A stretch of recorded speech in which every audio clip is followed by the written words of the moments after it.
So guys, gagawa ko ng merienda. Cookies and cream pancake. Ayan.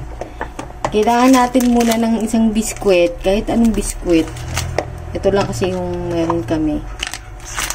Isang pack lang kasi. Isang pack na hot cake mix lang yung gagamitin.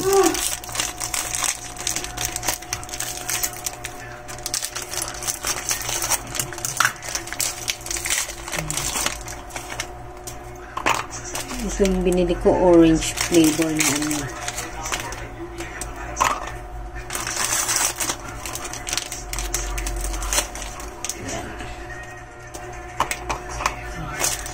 Tapos, pwede nyo rin yan guys, durugin ng mano-mano ha.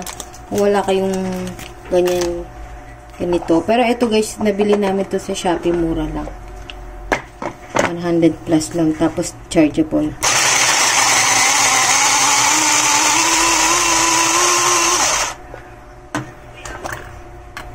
Yan. Okay na yan. Set aside muna natin to.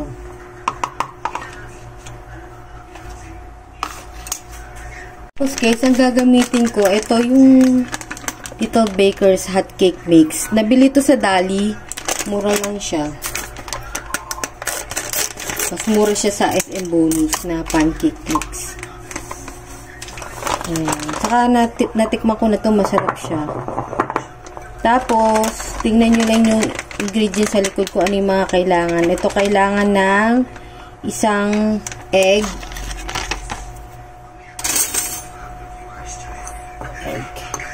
Actually, mas masarap pa nga to sa pancake mix ng ng SM Bonus.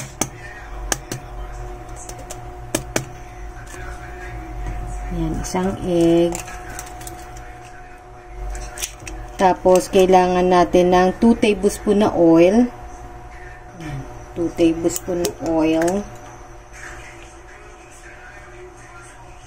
1,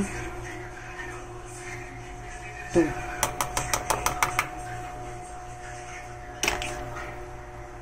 Tapos, guys, 3/4 cup na water. So, ito, 1 cup tong sukatanan ko, pero hindi ko siya pinuno. Ayan o, nakita nyo, ganyan siya. 3/4 cup ang katumbas niyan, guys.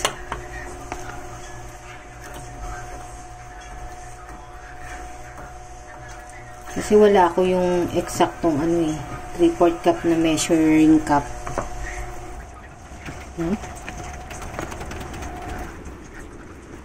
Gamit ko na guys. At mix para siya may vanilla. Saksan natin siya.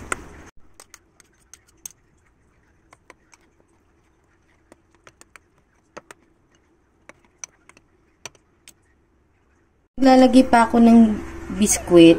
Magtitira lang ako ng onte para sa toppings mamaya. Pang decorate lang. Ayan. Tapos feeling ko masyado siyang malapot guys. Kailangan pa ng water. So, tansyahin nyo na lang. Kasi sobrang lapot niya eh.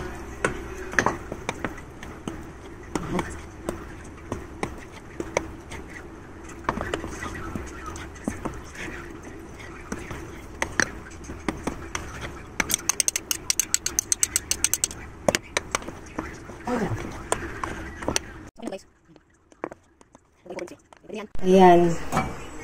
Tapos, pwede kayong gumamit ng butter or margarine. Wala na kasi kami. Kaya, oil na lang gagamitin ko. Lagay lang ako ng unting oil.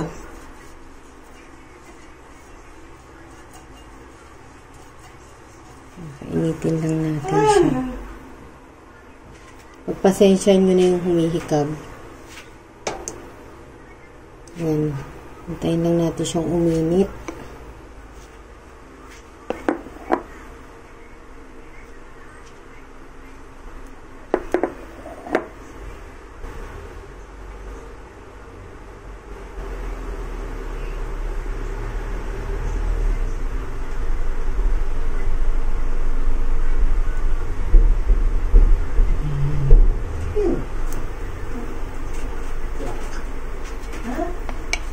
Tapos sinaan lang natin ng konting apoy, baka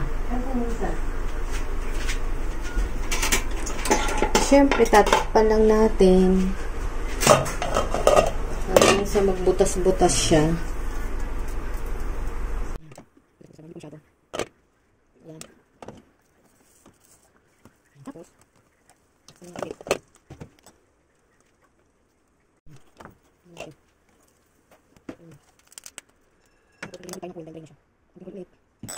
dito natin dito process. Ano yung siguro first and one pancake.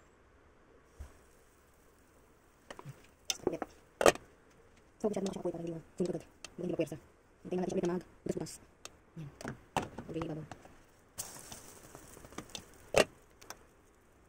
Susunod.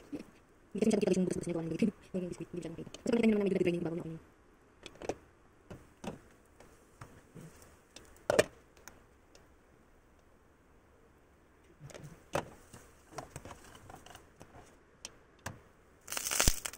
Patong ko lang siya.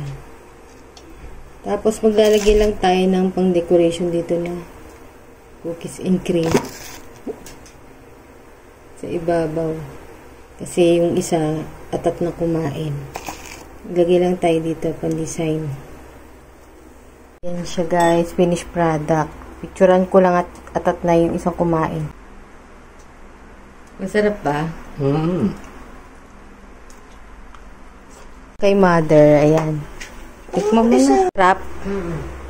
Nakadagdag yung flavor ng biscuit, no? May orange flavor chocolate biscuit yun. Ito naman guys yung akin. Yung huling kumain.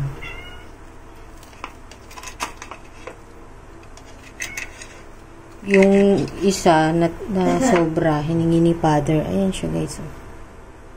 So, pwede tayo maglagay ng onti nito. Sarap. Pwede rin kayo maglagay ng chocolate syrup or honey. Ang sarap guys.